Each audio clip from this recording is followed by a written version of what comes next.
Independence Monument Togs. All right. Come in the house. Come on. All right.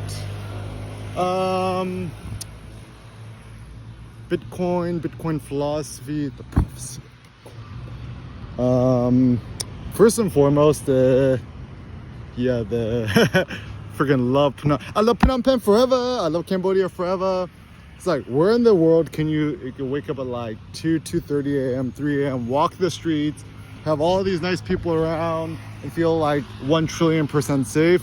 Not in South Central, not in West LA, Cambodia. All right, so the philosophy of Bitcoins. It's funny, it's like my Roth IRAs, I got into MSTR when it was like 150 a share. I just had some capital, do something with it, right? And just MSTR because I watched Sailor. And yeah, it's been like an awesome year. So let me use some weightlifting analogies. I just crushed 7.6x body weight rack pull, 552 kilograms. That's like 1,200 something pounds. It's like more than Eddie Hall and Hafthor and the other dude. At 72.5 kilogram body weight. I think I'm up to 74 kilograms. I'm not even trying to gain weight. I'm just like eating when I'm hungry. So I'm like, I bounce between like 160 and 164, 165. Yeah, like it's pretty good. So the general thought is we'll walk under King Nordum. All right, so the philosophy of Bitcoin. Look at the Independence Monument. All right, so it's all about sovereignty. Sovereignty means self-reign. Sovereign is kind of a tricky word, right? Reign, R-E-I-G-H-N. Think of it like a king, like you reign over your kingdom, your subjects. Sovereign, right? Sovereignty, self-sovereignty is the goal. Ooh, get go. It's a good sign, guys. Get go.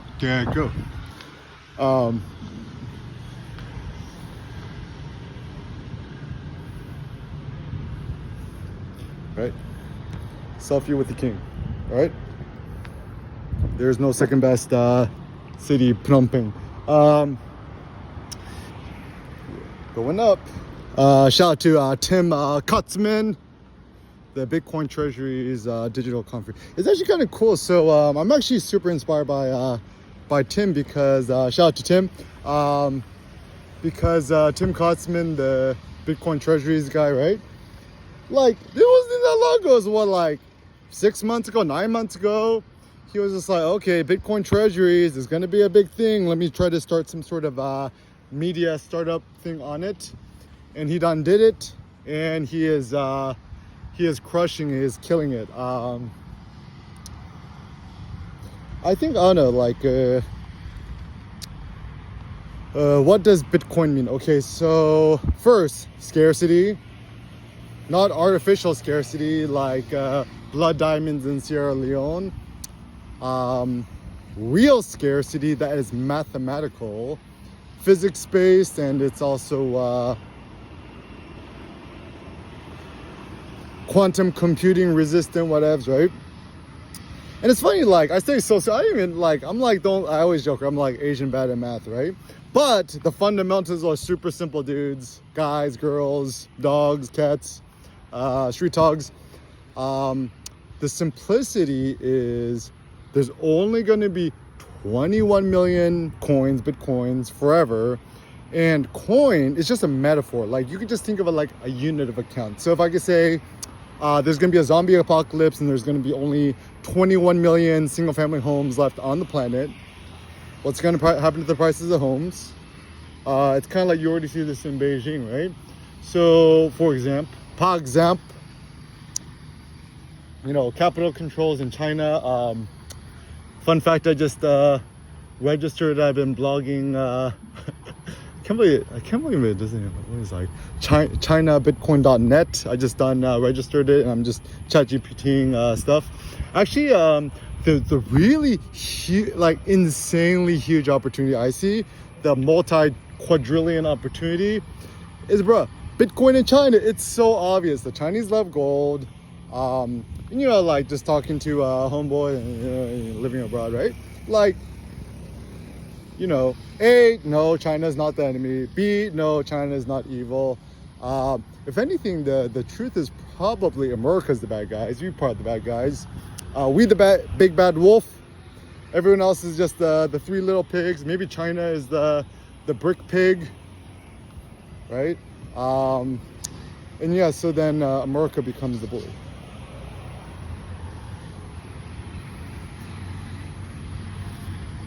There's nothing more beautiful in the world than a sleeping child. They're so cute. All right. But anyways, so some ground assumptions. One, there is no enemies. What if I flip the switch? No, like shut down all your news feeds, like you know, overly sensitive peoples. China is not the enemy. Donald Trump's not the enemy. America's not like Israel's not the enemy. Middle East, like there ain't no enemies out there.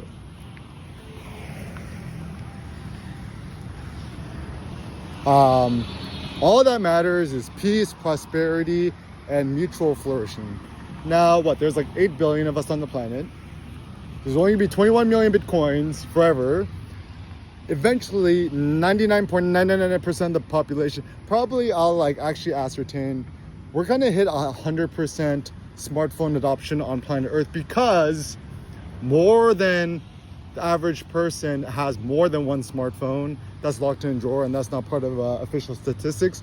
So assuming that 8 billion people on the planet, we all have a $50 Android phone, a $10 Android phone, right? To do the maths, right? So in Cambodia, average income or median income, whatever, right? If you're like house cleaner, you make like $7 a day, $200 a month, $250 a month. Even if you have a good ass job, like you're probably realistically only making like $450 a month. This is like university grad.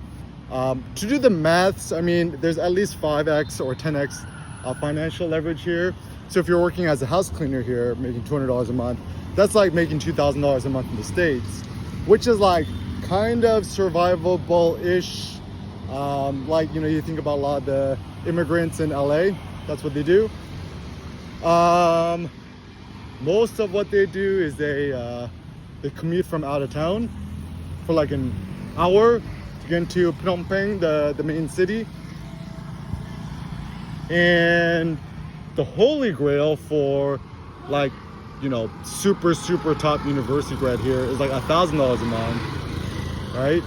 And it's funny because like in America that seems like chump change, but here it's almost like if you graduated college and you made a salary of $10,000 a month. But once again, it's more levered here because once again the average salaries here is so low. I think also the tricky thing too is if you live here, I suppose the upside is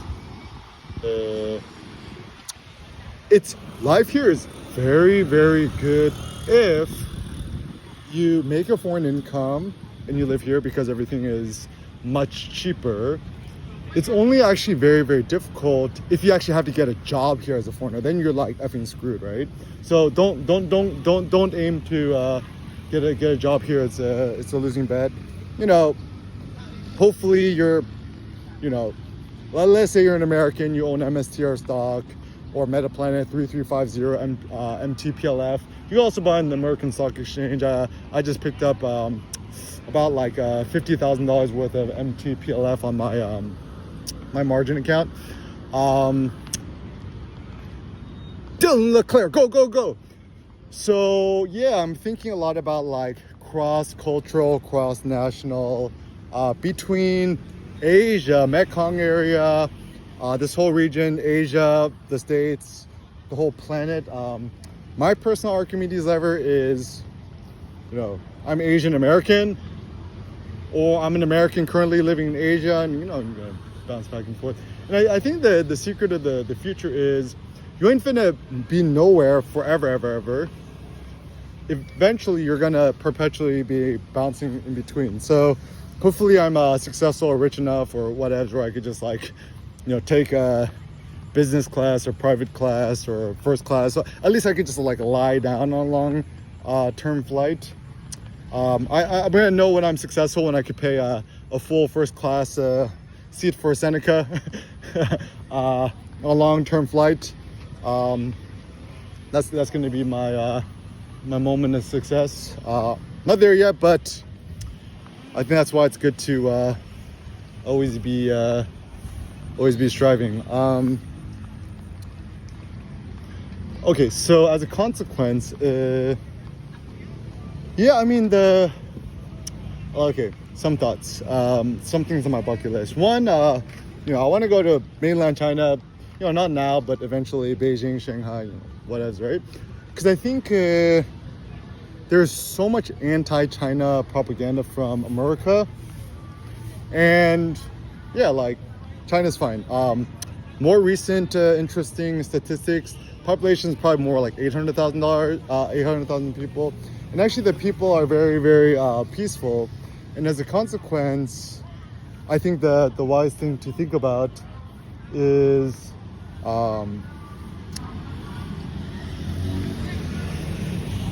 once again, there's like no enemies. And then I think,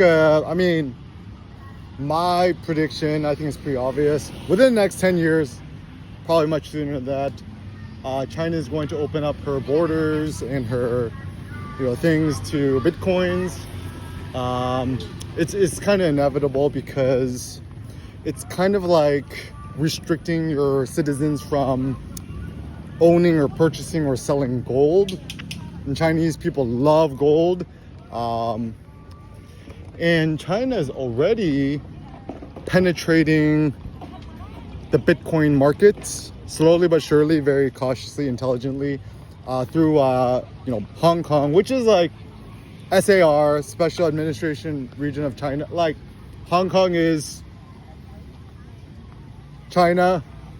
I'm sorry, guys. I have love for my Cantonese Mgoy, right? But the truth is, as long as Hong Kong has SAR attached to it, Special Administration Region of China, and it's interesting. Like Hong Kong is super interesting because it's kind of like a liminal littoral zone in which China could experiment with more Western thoughts and methodologies while still retaining control. Also consider Macau, etc. And so funny, everyone thinks that China's like, bro, like when Hong Kong was owned essentially by the British, like, well, you just be like, oh, it was better when the British ruled us. No, you don't want to be ruled by nobody. You want to rule yourself, sucker. And the truth is, I'm Korean American, right? Jungkook, right? Jungkwa, right? Jung means like center, Kook means country. China was the center country. For a long time, Korea like paid tribute to China. And actually, the funny thing too is apparently both the Koreans and the Chinese, at least one thing they have in common is they're this is more the older generation, not super fond of the population in Japan because of the the bad things that happened in history. But once again, guys, if you think about this more long term, everyone listens to Blackpink, everyone loves Lisa, Rose, etc., BTS. And once again, like everyone just wants a better future for their family and the kids. Like, don't think of nobody as evil, right? Like, once again, if you was a wealthy mainland Chinese person, you want your kids to study in the States, get a good degree, education, maybe go back to China, I don't know, maybe start a family. Like everyone's going to be transnational, transglobal. Nobody wants to live in one place forever. Even if you're wealthy Chinese, you're going to want to travel. You want to go to Venice and Paris and South Korea and, whatever, right? And also in terms of global peace and prosperity, if you're a wealthy whatever person, you're not going to want to give up your Rolls Royce. You're not going to want to give up your Cullinan. Doesn't matter, right? Like, you do not want to be the most wealthy Chinese, North Korean driving a BYD. Like, nobody wants a BYD. Chinese people don't want a BYD. You could actually buy a BYD electric car here for only like, what, $21,000? It's actually very cheap. But once again, everyone wants the Tesla. Everyone wants the rules. Everyone wants the lamb. So don't be a dummy. So Bitcoin then becomes an interesting protocol of peace. P-E-A-C-E. Everyone wants peace and prosperity. And even like kids, naturally, this is my take, right? Because I've done seeing not saying because like 4.5, right? Kids are naturally peaceful. Like they're like play well together. Like, and I only think that the weird thing that happened to kids, once you start watching the YouTubies, like God forbid they're on TikTok. I think the downside of TikTok is like, imagine giving your old kid crack cocaine, heroin at the age of 2. Probably not a good idea. And people talking about ADHD or what it's like, okay, question to the parents. Y'all watch television at home? Yes. Do you have TikTok on your phone? Yes. Do you watch YouTube shorts? Like, obviously your kids cannot gonna be pay attention because you're like dopamine hacking their precious tiny little brains. Even me as an adult, right? Like, I see one strange thing on the internet for like half a second and I get nightmares about it, right? So the human mind is actually much more sensitive than we think. And also I think that the way forward is going to be like actually more of like a Waldorf Steiner approach. It's like, imagine Montessori on steroids. The general idea is super effing, no screens. Everything is just like wood and nature and fresh air and, stuff like that. Apparently they even have Waldorf universities. Like, my vision is actually, making a Waldorf university, maybe a Waldorf, maybe it's just like totally decentralized schooling where,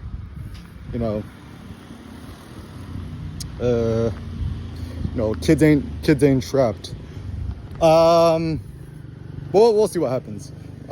Essentially the ideal is put your kid in a school, or you yourself create a school or whatever that you yourself wish that you wasn't as a kid, or at least craft it in such a way that don't have it in such a way that you remember not liking having as a kid. So for example, I remember I was like thinking about like middle school. Like, do you remember like at the last quarter, you're just like waiting for the bell to ring and just like falling asleep at your desk, looking at the clock outside. Some funny theories. I wonder if actually the reason you get so sleepy in school is because it's all closed windows and it's like, you're just falling asleep because there's like less oxygen going to brain. Also, to sit down shuts down your metabolism. So the ideal school to be just like an outdoor walking school where you're just walking around all day, having private lessons with a tutor. Don't forget that Aristotle was the personal tutor of Alexander the Great.